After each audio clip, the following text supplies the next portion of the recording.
Në meshën e tij të parë të Krishtlindjeve, Papa Leone XIV vë në vëmendje ekonominë që na çon t'i trajtojmë njerëzit si mallra, duke theksuar se Zoti dëshiron t'i çlirojë njerëzit nga çdo skllavëri. Zoti e bën veten si ne, duke zbuluar dinjitetin e pafund të çdo personi.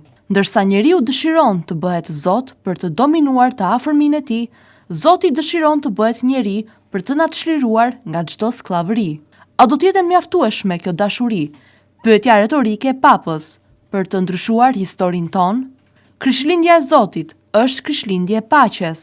Papa Leone risjell edhe një herë tjetër një nga temat e forta të magjisterit të tij në kartolinën e Krishtlindjes, të përgatitur nga prefektura e shtëpisë papnore, ku Ati i Shenjtë Prevost shpreh urimet e tij të para për lindjen e Krishtit dhe jubileun e shpresës.